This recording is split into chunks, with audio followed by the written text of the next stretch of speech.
Welcome back to Call That Girl's Remote Support Show. I'm Lisa Hendrickson, your hostess, and this is show number 14. Just a reminder, all recorded shows can be found on podnuts.com. Moving ahead on my YouTube channel, slash Call That Girl. YouTube slash Call That Girl. And of course here on Ustream. And of course on Remote Rockstars, where the show schedule is also posted. Because I'm going to be having some traveling going on in the next month and a big garage sale and just other things, the show won't be so consistent, but I'll try to get a show in somehow else if I can. Welcome to this week's show. I'm going to try to do all killer, no filler, but considering I just came back from my CompTIA conference, and strangely, I left on Sunday. I just did a show on Saturday, and I didn't do much work Monday, Tuesday, or Wednesday. Came back Thursday to catching up, and then Friday was all just tons of calls. It was like the universe was like, Lisa, you're ready, so get back to work. So I spent most of Friday just cleaning up messes and booking appointments and scheduling, and I decided to change the way I did some interviews. So I'll talk about that maybe on the next show, because I kind of wanted to test some new theories, and my testing worked. So I got 2 awesome bookings on Monday. Like I said, didn't have a lot of tech jobs this week because I was in Phoenix, and I'm going to do a little review of the CompTIA conference I was at. So if anybody wants to go next year or to any other tech conferences, you might get an eye of what I experienced. But let's see. You know what? Like I said, I didn't have much work this week to go into, so there's really no killer, sadly. I once again have to tell everybody that the Office 365 work and the Outlook work, and I talk about it frequently. Boy, let me just tell you, it's getting more and more convoluted. There was a job I did last week that, well, actually it was about 2 weeks ago. Now, when you do a Exchange migration, there's kind of a theory behind the work. Everybody picks up how they like doing it.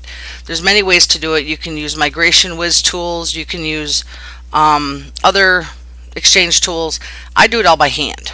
And so the client I was helping had a Macintosh. Now, the Macintosh she was on, she was doing IMAP through Gmail, which many of my listeners already know I'm not a big fan of Gmail. But I said, you know what, let me do this. Since I'm kind of savvy with Outlook on my computer, I said, let me download all your mail to my computer through Gmail so I could get a full download. And again, we had the filter problem, which is very common. But that wasn't the biggest problem with this. The problem was that she was on her Mac using iCloud as her calendar management tool. So I went and got her calendar.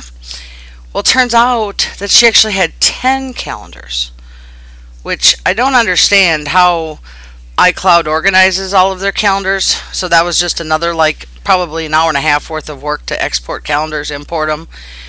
And you just can't export it like you do on a PC side. You have to do an export of an ICS file, and then you import it into a test profile in Outlook, and then you can import it into the server. So there's a lot of steps behind this, and every job it seems like I have to learn new things, which I kind of really like, and the client totally understood that I put in all this extra work, and she was really thankful, and she gave me a little extra money, because that's not normal to have to do all this extra work. But unfortunately she had a snag with something else at the very end, and she wasn't so happy. And when it comes to us having to make clients happy, the most we can do is do our best. Do our best with the client, make sure we do the appropriate things like manage expectations and be realistic with people. And if you underquote a job, sometimes you have to eat that, and sometimes you have to eat it, I guess is the best way to put it twice. So that job, I wish I would have billed by the hour, but then it's still, probably would have been an $800 job, and that's kind of high to do an email migration, I guess. But Anyway, that was the story I wanted to share last time, and I didn't. And this time I'm telling it because at the very end, another snag happened, and I really feel bad because, you're dealing with servers, different computers, different devices, and these can get hairy. So if you're going to start diving into Office 365, it's not always just easy breezy work, and it can be timing and not timing, but just takes a lot of time. So I'm going to be revising my pricing and how I bid out jobs moving forward, because so many people have Gmail, with iCloud, with iCal, and then a Mac and a PC and a Apple and a Surface. And it's just getting to be a lot of devices and a lot of stuff, and people are calling in with, they have a lot of problems. So I'll talk about that more in the next show. But on the brighter side, I've been having a lot of clients who have had really good luck with using Outlook.com, which I'm calling the free server that Microsoft offers in replacement of an Exchange server. But you have to use Outlook.com account. But I don't think people have to use that email. I think you can use a forwarding. But the Outlook.com is really cool. So I set up 3 people in the last couple of weeks. Only took an hour and a half. It wasn't very long. But basically I set them up with an account. You set it up in Outlook. You set it up on their phones. Then you import calendars and contacts. It's easier to do it in iCloud on the browser, I'll be honest. But everything dumps in and then just kind of separates. And if you do it in Outlook, it has to go up and then down. But I really like Outlook.com for clients who are having problems with Gmail sync, and that's one of the trending topics right now, is that Gmail turned off its syncing tools. So people are like, what happened to all these, this free calendar syncing I had? And I'm like, it's gone, people. It's gone. They turned it away. So, let's see. Well, let's review CompTIA. I want to do a shout out first to all my new friends. We have Dan, who's in the chat room, Dan Rivera. I have Frederick from TechNibble, Carol, one of the listeners from my show, Ray the photo guy. Of course, I met Mike Smith and Carrie Holzman, and they were really fun. I spent a lot of time with both of them, actually. Corey Fruitman from Instant House Call, and I met Chris Carruthers, my technician, and he flew down from Canada, which was pretty cool. And then I met Tim, Keith, Raz Tools from the Mike Smith Mod Pod, and Gabrielle, Angela, Mark Cobb, and David. And I'm probably missing some people, but there's quite a crew there at the show, and it was a lot of fun. I want to tell a couple stories first. So, my first story is I'm not even out of my neighborhood yet, and I get picked up by a cab. I have 4 legs to get to this hotel. The first leg is my house to the hotel shuttle, or to the shuttle in where I live, and I get picked up by a cab driver. And I've heard this story so many times, and it always cracks me up when people find out you fix computers, and I bet you know where I'm going with this if you've heard this story too. So he's a little Mexican guy, and he goes, I got a question. And I was like, okay. He goes, I was at my sister's house, and no one was home. So, my assumption is you started looking at porn. That's my assumption. And he goes, yep, I looked at porn and I got a virus, I think. And the virus said I needed to, and I told him, pay $300? And he goes, yeah, it was $300. And it was just so cute because I wasn't even out of my neighborhood yet, and this guy was telling me this story, and I'm like, what a way to kick off my 4-day conference is the cab driver's telling me his porn story. Anyway, before I'm even out of the cab, he's telling me all about his girlfriend, and I'm telling him about my boyfriend and I breaking up, and it was like we're buddies instantly. It was kind of funny. So then I get on this shuttle from where I live to the Minneapolis airport, and that was fine, kind of boring. Then my flight was fine, and as soon as I get to Phoenix and get out of the airport, I'm a Minnesota girl. I get outside the airport and I'm like, wow, am I in a heat tunnel or something? Because it was hot. And then I sat there and realized, no, I'm actually in Phoenix. It's hot here. And it is hot. And I was just in Utah a few months ago for a month, and it was hot there every day too. It's a desert hot, like super hot. And then I was like, well, you better get used to the heat if you're moving to Key West because it's hot. It's hot. A little more coastal hot down there. But so anyway, the heat was fine. I tolerated that.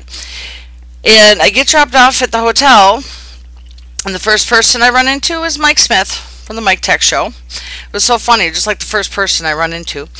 And we were like, okay, we're going to check in and we'll catch up later. And Mike and I have never met. And this resort was huge, like just completely huge. And I didn't even know where I was. Like they said, go here, and it just seemed like a mile away. And it really wasn't that big. But, you know, when you're hauling around your stuff and you get to the room and you see where the conference is, they had a whole section for the conference. But anyway, I go check in and go downstairs and meet the gang, and we had some drinks, and I just started finding out that it was a nice group of people from all of our communities where we all hang out together. The podcast shows, of course, Mike and Mike Smith show, the Tech Vet show, my show, Podnuts, Tech Nibble, and it was just a nice crew of people that all kind of just started getting together. And then I started noticing the factions at the conference. And the factions is what I'm saying is like the groupings of different people. And I started seeing the people with the CompTIA badges. Excuse me. And some of them had like lots of layers of badges, like they've, you know, veterans of it. And there was a lot of suit people, And I just was like, is this everybody I'm going to be talking to is all these suit people? And I'm not a suit person. You know, I'm not a corporate SEO or CEO person. I'm not a fancy dresser. And then I started noticing there was another group of people, which was like, I'd call them the hustlers. People that were always on their phones and always doing stuff and always had a laptop and they were always doing busy work, you know. And then there was another group, which was us, the technicians. And all three of us had value at this conference, you know. The suit people, the decision makers, the CEOs of the companies, they were all there to work with each other, and then the salespeople were trying to talk to them, and the salespeople were trying to talk to us. And so I just kind of found that I could pick out a technician like in a heartbeat. It was kind of cool. It was like easy once I figured it out who was my group. And since I'm kind of social, I found that the suit people didn't really like me. Then the salespeople did, because they, you know, wanted to sell me stuff. Then the techs, you know, were just kind of, even the ones that I didn't know were always very chatty and cool. I met a few guys out smoking outside, so it was neat. It was pretty cool. Well, anyway, let's see. So then Monday was our big show, which was very successful. We will be posting it up on all the channels as soon as Carrie has it done. It was a 2-hour show. Bryce and myself from Tech Nibble did a mini show, just talking about, you know, kind of the value add of Tech Nibble and sharing and giving, and, you know, and other people posting things on forums and in podcast shows that we all learn from. We're a very learning and sharing community, and I'm very thankful for that. And then Mike and Carrie did a show, and Carrie brought in a couple guests, and I really appreciated meeting some other people, like from Channel Pro, which I think is a magazine that I'm going to subscribe to and start. You know, I don't really get a lot of techie magazines. I'm not a, you know, hardware tech person. I get Entrepreneur magazine, so I thought I'll subscribe to this Channel Pro mag and see. And of course I picked up one at the event and I forgot it, of course. But anyway, the show was good. It was 2 hours. It was hosted by Instant House Call, and it was a lot of fun. So, oh, sorry. So we'll be posting that later. And then that afternoon was the vendor booths. And I've been to tons of exhibit shows, and they're generally, for the most part, where you go and hustle and meet people and do business cards. And I didn't find myself out there hustling as much as I thought, because I'd walk up and down the aisles and I'd look at what the vendors were selling, and a lot of it was not as things that I had any interest in needing, because my business will not need that kind of stuff, like bars and servers and virtual machines. And I mean, a lot of it was just out of my technical range, to be honest with you. I don't know. So I just kind of walked up and down the aisles, met a few people. I met one of my reps from App River, which was kind of neat to see someone in person that I've worked with. And I just kind of just tried to just kind of try to schmooze a little bit, pick up some new cards, and then of course when I got home, I forgot all those people and what they were for. So now it's kind of pointless. I think that's why you have to hook up like right after the show or during the show, I guess. Alright, then Tuesday I just kind of laid low and went to the vendor show again and hung out with some more folks. Then Tuesday night went out with the gang. A whole bunch of us went out for dinner and just got to know each other a little bit, shared some stories, and had fun. And then Wednesday morning had to come home. And it was a long, like, I think 7 or 8 hours for me to get home from there. It was a lot. But, it was well worth it. It was a lot of fun. So I appreciate everybody I met there, meeting some new friends, and had some fun. So if you are considering going to a tech conference like that, it might be worth it. Make sure you figure out what your purpose of going is. Mine was to meet new contacts and to meet people that I already knew online, and to have a little vacation, because I didn't work too much, so it was kind of nice. Okay, moving ahead. Let's see here. Of course, I'm going to do my promo for Podnuts and the Android App Addict Show. If you're into Androids and you're into apps and you're addicted, this is a show for you. You want to check it out. It's 5 days a week. Each show is the perfect length to get you through your daily commute, workout, and addiction. The show now brings on developers and company CEOs and reps to talk about apps with the gang. If you have an Android device, if you have an Android device and you aren't listening to the show, you are missing out. Go to podnuts.com/AAA. Subscribe to the feed and be entertained. I think moving ahead, I'm going to try to start talking about a tool of the week, or a good tip, for repairs. I know a lot of the techs that listen to my show aren't so centric into, Outlook. But one tool that I'm using right this moment with a client is an OST to PST converter tool. So here's why you need this tool. Like, let's say you get a client and they're like, yeah, I used to have all these folders and they're all just gone. Well, why they're gone is because they're probably on Outlook 2013, but they could be on 2010 or 7. But they had set up their email to be IMAP. Nothing wrong with that. But in Outlook 2013, it creates an OST file, offline sync tool file, which basically it's a local copy of the server's email and folders. Because the server, like Exchange, everything is in your Outlook, and it's like live with the server. So the OST file lets you work offline. Like if you're going to go on a plane, or you're going to just, not have the internet and you still want to just see all your emails and do them. It's very common to have an OST file. But what people are doing is they're removing it, and you can't add back an OST file to an Outlook profile. It doesn't show up in any of when you click add to go add a profile, it doesn't add, there's nothing there. So what happens is people are stuck, and there's like, a lot of mail kidnapped, basically. So what you have to do is download this OST to PST converter tool. Now, if you're a technician that's going to be offering this as a service to people, you can buy the technical license for $300, which I've done, which is nice.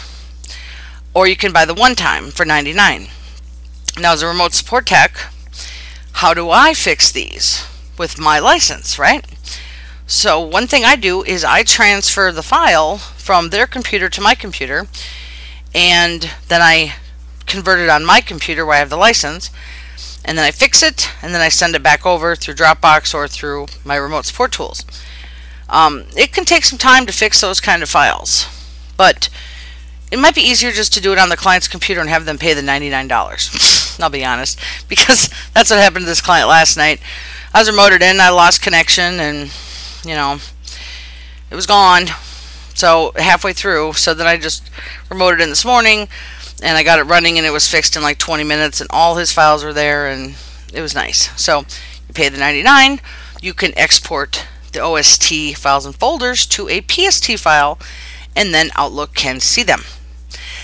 So that is my tool of the week. Next week I'm going to talk about NEdit. I think that's the name of it. It's really nifty. It's a nifty edit tool, I'll call it.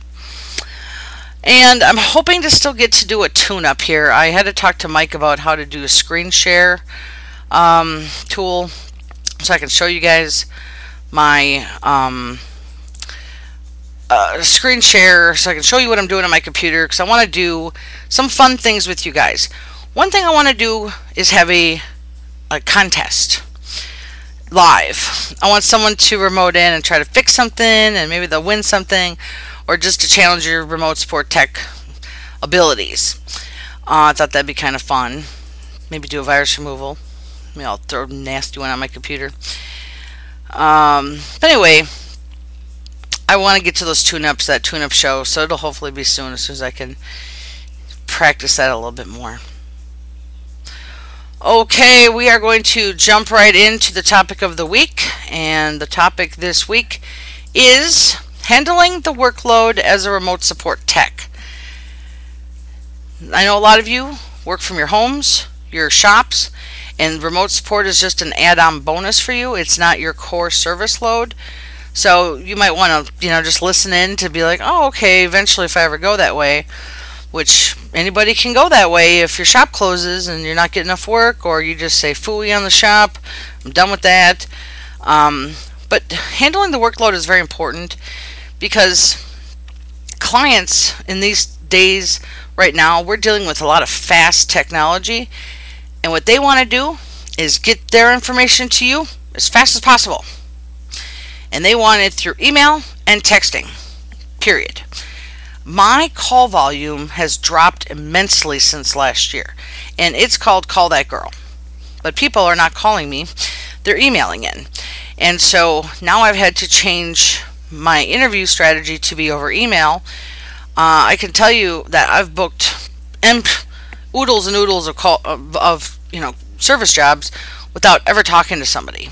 And that kind of hurts me in the interview process, and I probably should change it to be, well, let's talk on the phone so I can give them a good pitch and make sure they're covered with all their stuff, and make that 129 job go to like 450 to make sure they have everything. But it's all up here. When you start emailing with people, it's fast for you. You can move on and do something else, but then you're not taking the time to do a better job. But the point is, with handling your workload, you have to consider email a big factor in your day. Checking emails, being as fast as possible. The faster you are and responsive, the faster people want to hire you, because you're on the ball. But anyway, so emails coming in, then you also have website forms coming in. I don't get so many of those anymore.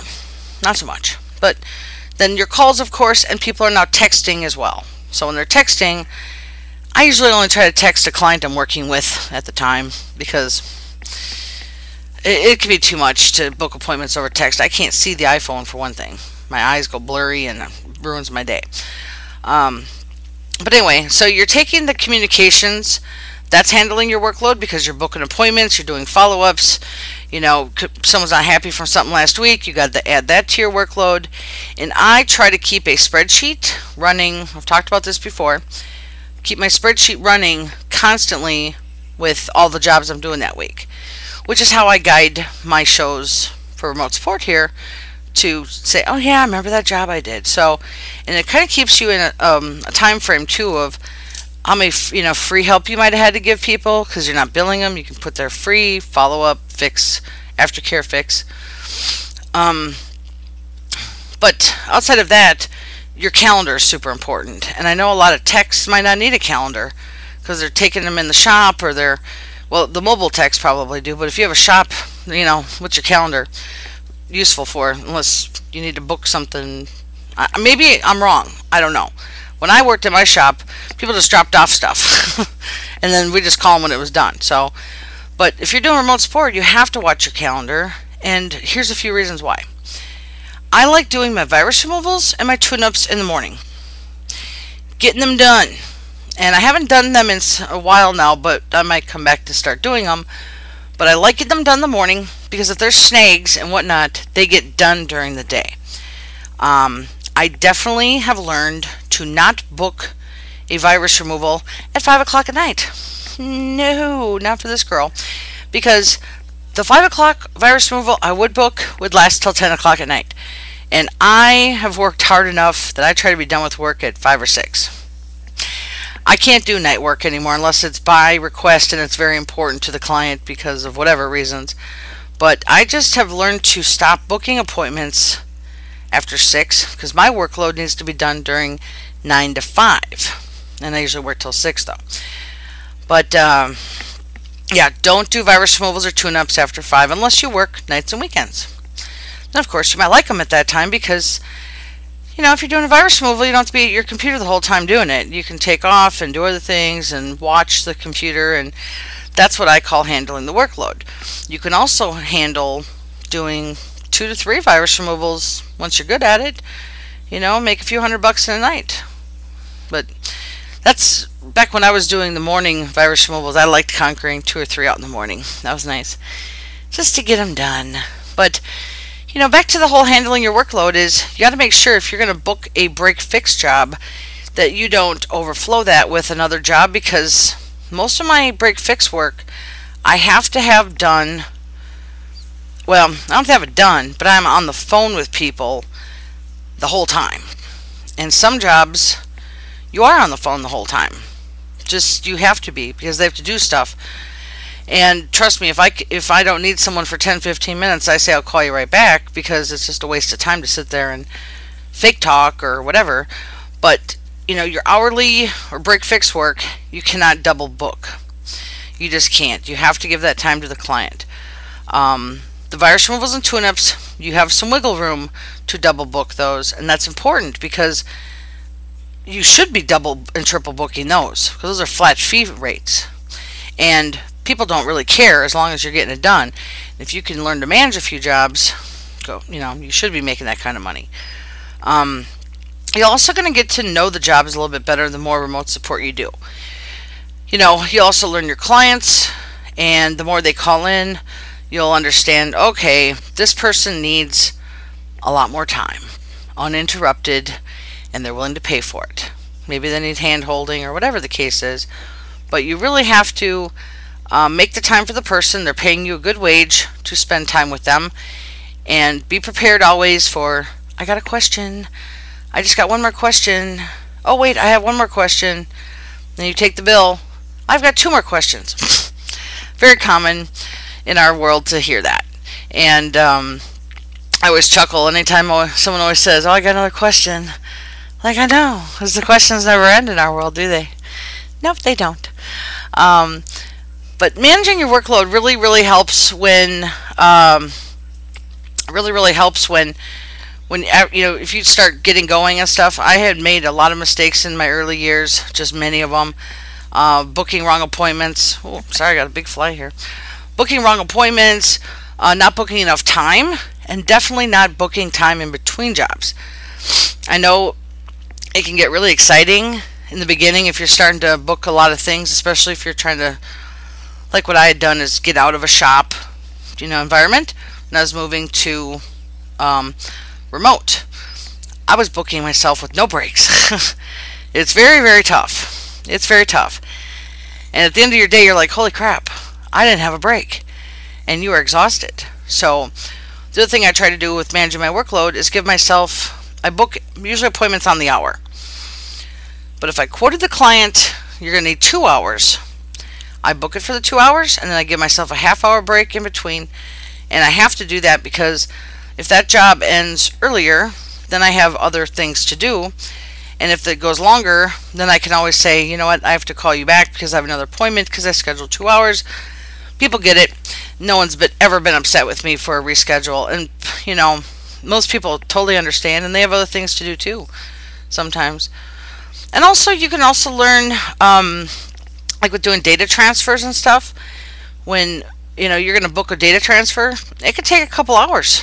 So you want to book that in with virus removals. Blend them both together. Do more work.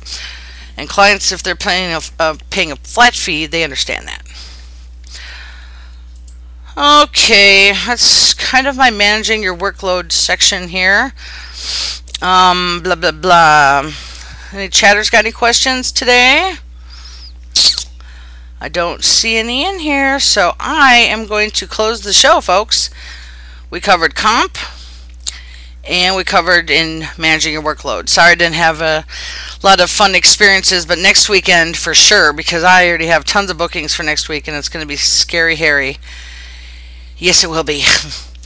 So remember, you can find me on Twitter. I have a new channel. I'm trying to build up Remote Rockstars now instead of Call That Girl. So at Remote Rockstars, you can email me lisa@podnuts.com or lisa@callthatgirl.biz. If you're interested, check out my ebook, and you can purchase that at remoterockstars.com now. I have it up there on the first page, and I have a new sales page, and it's fancy, so I'd love it for anybody to give me some feedback on it. And also check out my past shows over at podnuts.com/CTG, and there should be some social media links in my show notes to follow and participate. And that's a wrap, folks. I appreciate you downloading and listening, and I'll talk to you next time.